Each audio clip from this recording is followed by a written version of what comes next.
So, Tom Hardy, Venom. The only thing I know about Tom Hardy is he's the only Tom H who's not in the MCU. That's not true. You got Triple H. No, hold on. you got Triple H. Alright, so we saw Venom. Saw it again. Yes. Seen Venom twice now. What'd you think? Let the devil Knock, knock, let the devil in. I'll probably reuse that for the full honestly, yeah, honestly, it was a lot of fun. A lot of fun at the movies. Okay, you can end the record. No. No, I mean, it was a good time. Objectively speaking, it reminded me a lot of a throwback movie. It's a shame a lot of critics don't really seem to grasp that. Venom feels like a... We're going spoiler free, right? Yeah. But it feels like a relic from a bygone era of pre-MCU movies. MCU movies, my bad. You know, it's a simpler film for a simpler audience that if you know what to expect, you'll have a fun time. Think like Rampage or TMNT Out of the Shadows, or I mean, honestly, you could throw any of the first 3 Transformers movies up there. Maybe not Revenge of the Fallen. That was a little bit too dumb, but the other 2 for sure, Dark of the Moon and the first one, or Retaliation. I mean, that's kind of where it is. It's in that bargain bin. I don't want to say guilty pleasure because it's almost like I'm insulting it. It is a guilty pleasure.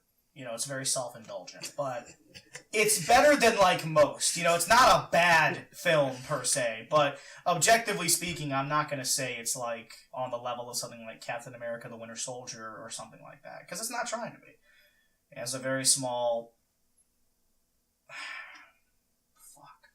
It has a very... Thank you for coming to my TED Talk. Venom is the best Marvel movie of the year. Thank you for coming to my TED Talk. Oh my god. Venom is the best comic movie of the last 20 years. Thank you for coming to my TED... No, I'm playing. Infinity War shows its head. Hey? Jesus. It's a very small film with a very small goal in mind, but it reaches that goal, and it exceeds it, and it strides with confidence.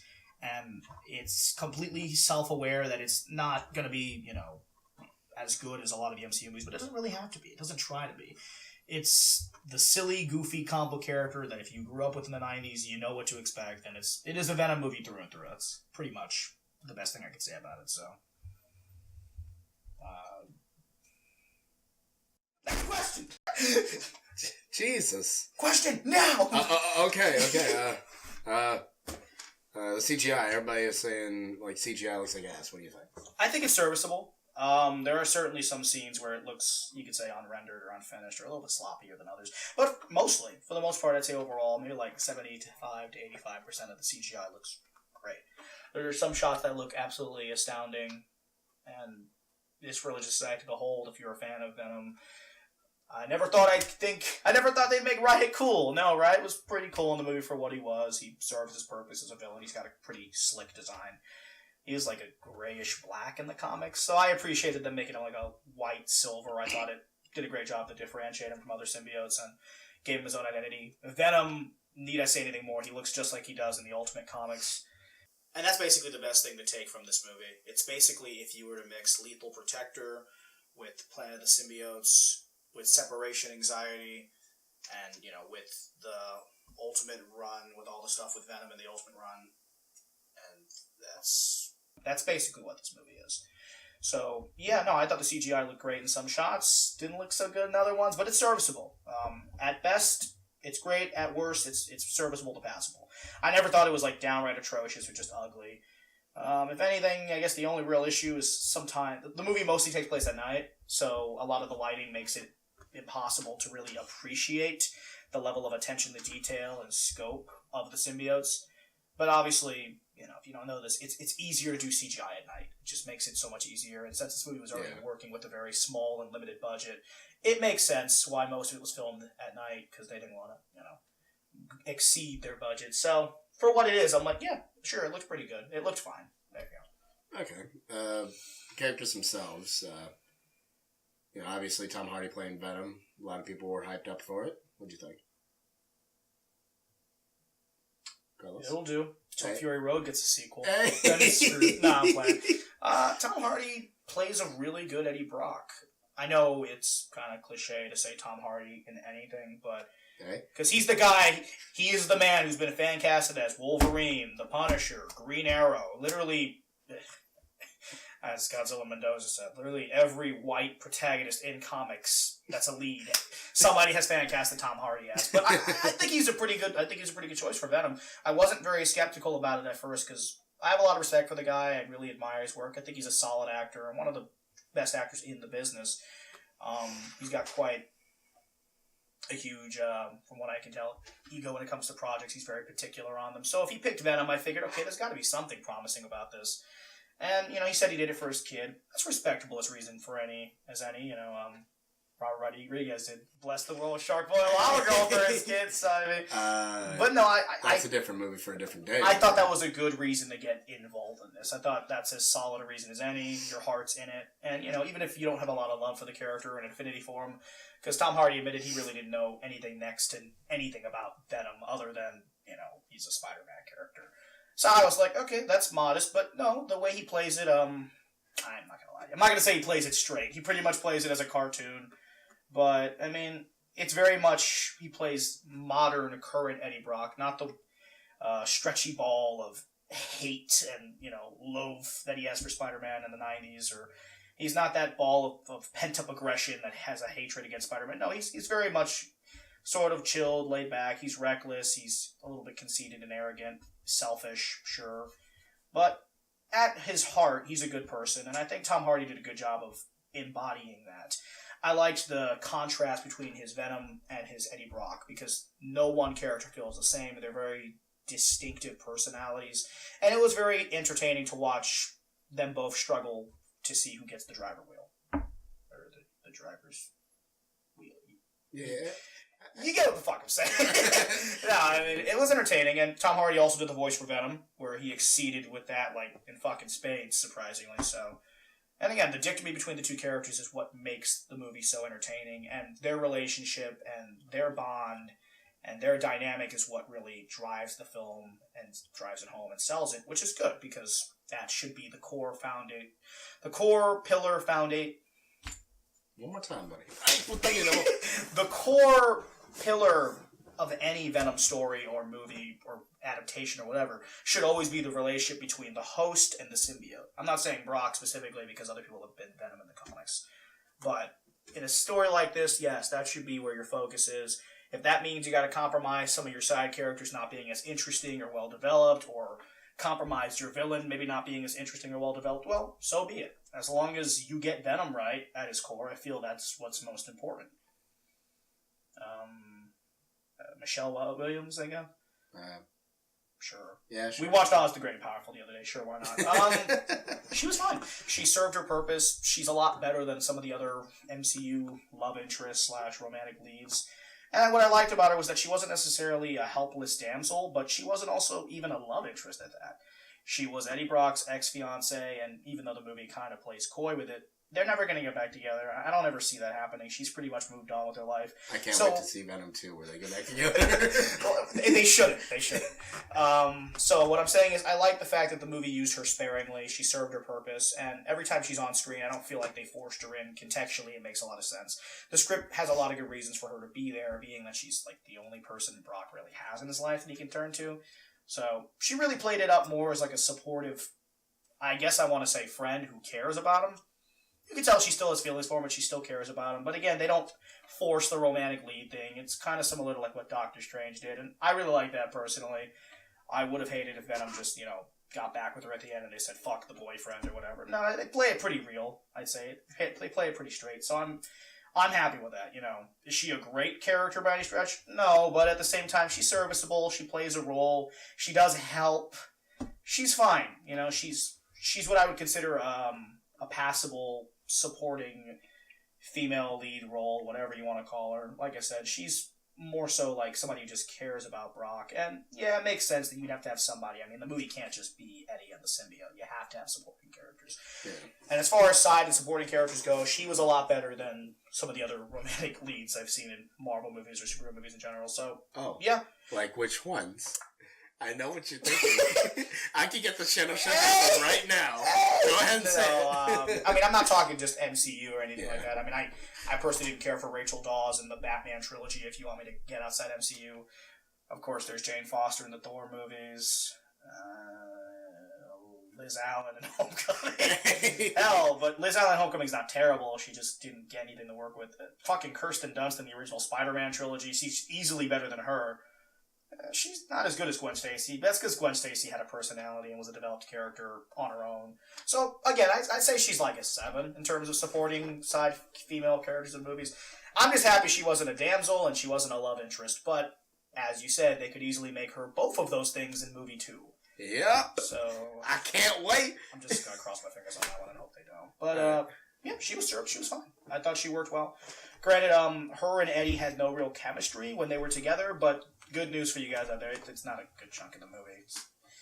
Tom Hardy's over-the-top, hammy acting is akin to Willem Dafoe's in the first Spider-Man. So if you love that movie... He actually said it. I mean, it is. It's comparable, man. It's comparable. I love the first Spider-Man, though, so this movie's basically right up that alley. So, yeah, they didn't really have a lot of chemistry, but it's okay. I mean, they do spend a lot of time together, but again, just focus on the positives of Venom and the suit dynamic, and, you know, you can look over it. It's a pretty negligible issue, you know what I'm saying? If anything. All right. So, what'd you think, just overall, as your experience going twice? You know, what'd you think? I want my motherfucking money back. Hey! Hold on a minute. I want my spot back. It's Sony in the corner. I want my spot. I want my Andrew Garfield back, man. Hey! Honestly, I had a very fun time. This is the most fun I've had in the movies in quite some time. I mean, like I said, comparable to TMNT Out of the Shadows or Rampage. If you get out of those movies having a fun time with them for what they were, you'll come out of Venom the same way. Even more so if you're actually a fan of the character or of the comics. But the good thing is the movie's self-explanatory enough that you don't have to be. It's accessible enough that I feel anyone can enjoy it for what it is, and general audiences were loving it. The first time, not so much, because we went to Alamo. There wasn't anybody there. It was kind of dead. But the second premiere we went to had a full house. Everybody was laughing and enjoying themselves, having a good time. A lot of children, which is great because that's the target audience Venom was made for back in the day. Kids who read comics. You know, I hate to be the burden of bad news for all those naysayers online who are pissed off that Sony, quote-unquote, ruined Venom because he needs to be a darker character, but he really doesn't. If we're talking 90s Venom, they got him right in terms of tone and everything. He's a goofball who says really creepy and demented and sick shit to scare the crap out of people, but really, he's not as hardcore as everybody likes to think.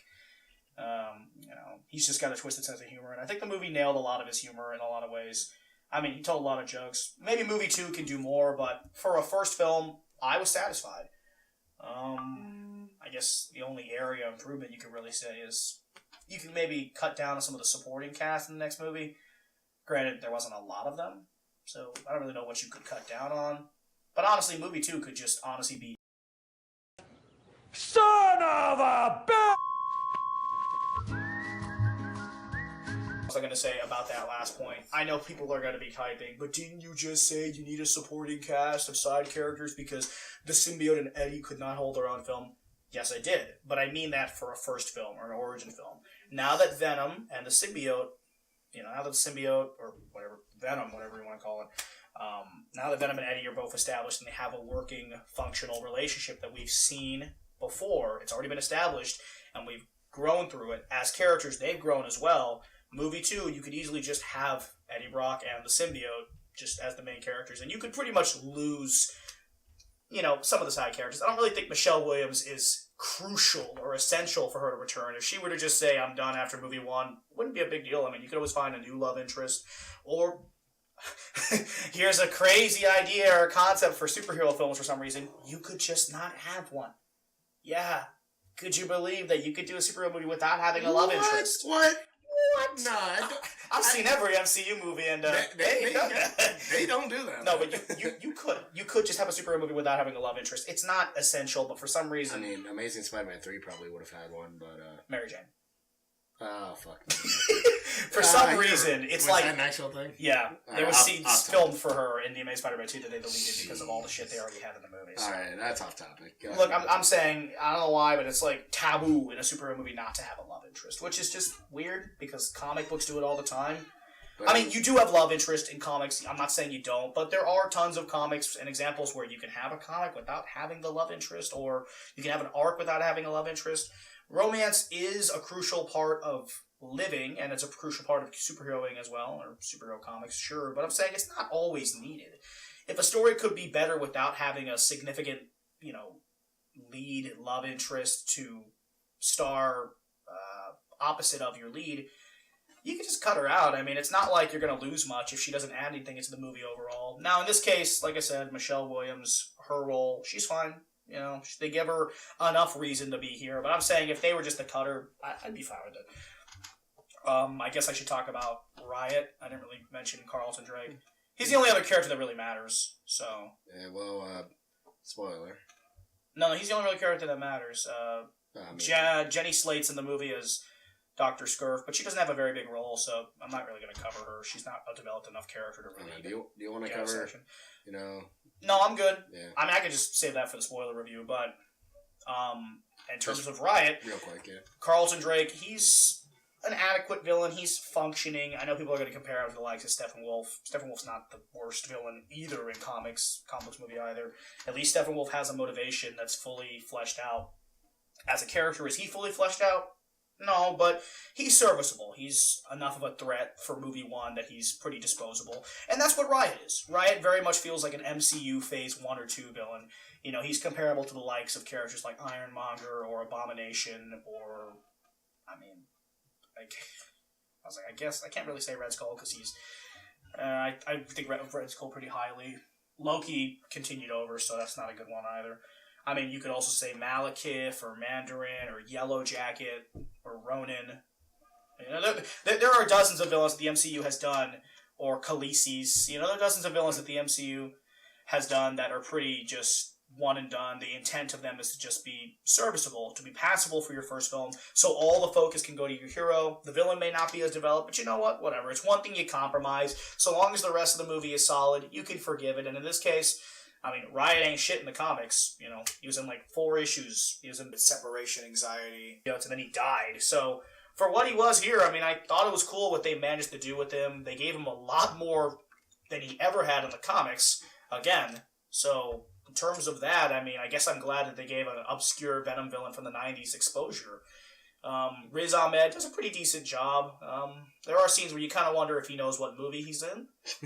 But, at the same time, Tom Hardy is basically Johnny Depping or Willem Dafoeing his performance. He's being an over-the-top cartoon. So Riz Ahmed's kind of under the bar in most scenes, but then there are some scenes where he tries to excel a little bit, to be a little bit more intimidating. You're like, not really working, but for what it is, Good for you.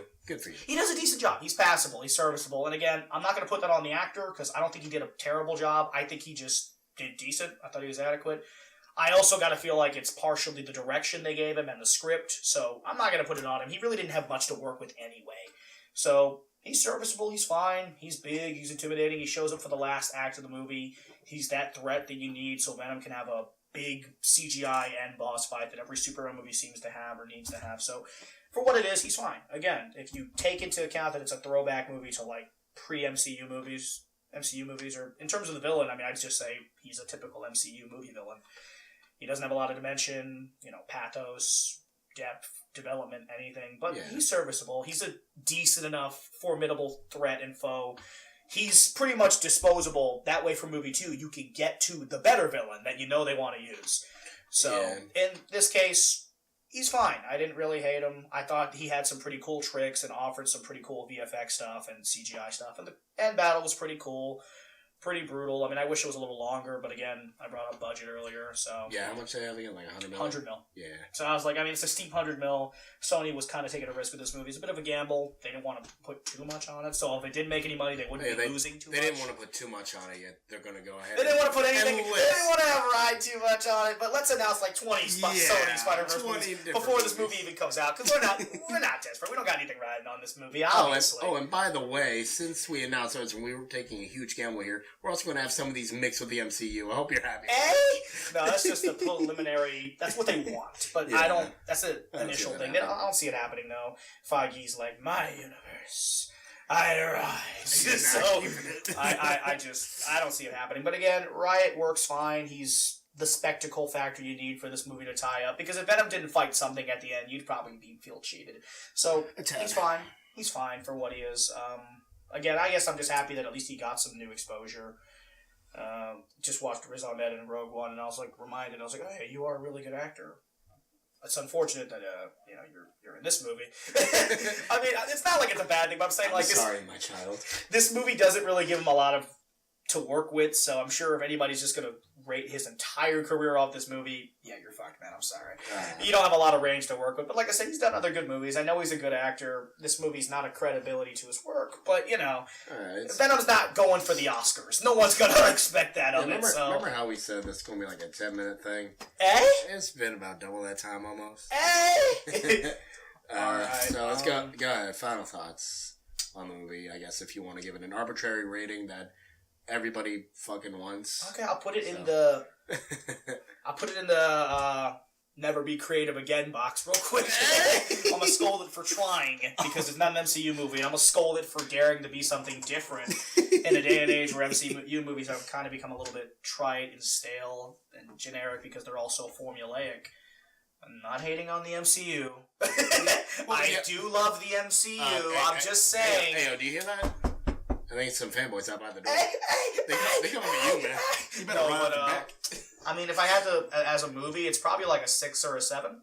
It's an average to an above average, I'd say. As a fan, I'd give it like an 8 or an 8.5. I thought it was great. I really enjoyed myself, had a fun time with it. It doesn't take itself too seriously. It's fully aware of what it is. It's basically a Saturday morning cartoon on the big screen. And if you watch those 90s Spider-Man cartoon episodes of Venom, think that. You watch this. It's pretty much there. I've heard the criticism of the tone is everywhere. Not really. I think that people say that because they were expecting it to be a straight-up horror movie, and it's not that. It's a cartoony, early 2000s throwback superhero movie. It's not even really an anti-hero movie, I'd say. I mean, yeah, Venom kills some people here and there, but he never really has any moral ambiguous questions on what is right and wrong. It's just Eddie saying, you can't eat these people, and you can eat these people. And that's fine. It's not even ever like Eddie really contemplates the idea of, oh god, I just fucking ate a person. He has the initial shock, but it's not like he sees it as a bad thing. He just has to clarify who Venom can and can't eat. So I'm not even really going to call it an anti-hero because there aren't any shades of gray that the character operates. It's more like a superhero movie. So totally it's fine. There are some body horror elements in there. When he first gets the suit, I thought that was cool. I wish more of that had been incorporated, but again, for the budget, you get some cool stuff, like when Eddie breaks his legs and the suit repairs him and whatever. So I'm like, okay, yeah, there's enough. It's I wouldn't call it a horror movie at all. Like I said, it's more like a superhero movie. And so tonally, it's fine. The script's fine. The pacing is relatively fast. I've heard people complain about the Life Foundation stuff being boring. And okay, sure, when is exposition ever supposed to be fun? But at the same time, exposition is a crucial part of any storytelling medium. You need it. It is very crucial. You can't just have Venom have the symbiote and not explain anything. So, especially for general audiences. Now, if this is like, issue 600 of a character's run, and you have a devoted reader base that have kept up with the character for the past 600 issues, then okay, you can skip the exposition because they know what the fuck happened. But for a movie that's introducing a character that's only been seen once, and that movie really didn't do that character justice, if we're speaking honestly here. Even if me and you like Spider-Man 3. I did enjoy Spider-Man 3. I do love a bit of Spider-Man 3. But no, I mean, in terms of the exposition here, I mean, it's a little boring, but it's very light. It's not like it drags on too long like that one Hulk movie. You get to see Venom within the first hour. I'd say within like the first 30 minutes, Eddie gets the suit. So pacing's fine. I don't see how the script can be a mess when there's not even that many subplots. The movie's pretty straightforward and direct to the point, hence why I liked the fact that there were so little side characters. Because normally when you have a lot of side characters supporting cast, it muddles the script because they all have to have their own thing to do, adding in a lot more subplots. This movie is a pretty point A to point B movie. It's straightforward. It's pretty, like I said, it's pretty straightforward. It's pretty direct. It's straight to the point. It's very simple. It's very simplistic. And maybe that's the reason why critics haven't responded and reacted to it. Because, like I said, it hits the bar that it strives to be. It excels at it with ease, which is just to be a, stupid fun time. It's a very simple movie. It's not trying to be high art, or it's not trying to be as good as the MCU's coup de grace or magnum opus. It's not trying to be Infinity War or Deadpool 2 or Civil War or Winter Soldier. It's just trying to be a stupid fun time for kids. It's just, trying to be a Venom movie. And for a Venom movie, I expect nothing less. I had a good time with it. And as a fan, I'm satisfied. Bring on Venom 2. Looking forward to it. Tom Hardy was great. The VFX were great. The action sequences were a lot of fun. And Venom himself is portrayed perfectly here. In terms of representation of Venom, if you've ever wanted to see Venom done right on the big screen, this is the way to go. There is nothing better. And this is the closest you're going to get, because this movie is comic accurate with, to a T. It's comic accurate as much so as it can be. It's comic accurate as much as it can be, given that you don't have Spider-Man. They have to make some workarounds that, but overall, it's comic accurate, like as comic accurate as the first Deadpool movie was. So, yeah, Venom, it's a good time. Go see it. Go out and support the movie. Go watch the movie. Stick around, I will be doing a more in-depth spoiler, analysis video going through the movie that'll be way more refined and cleaned up and composed and much more better than this shitty outtake. So, till then, guys, see you around. Probably be around Halloween. So, yeah, see you around. And remember, guys,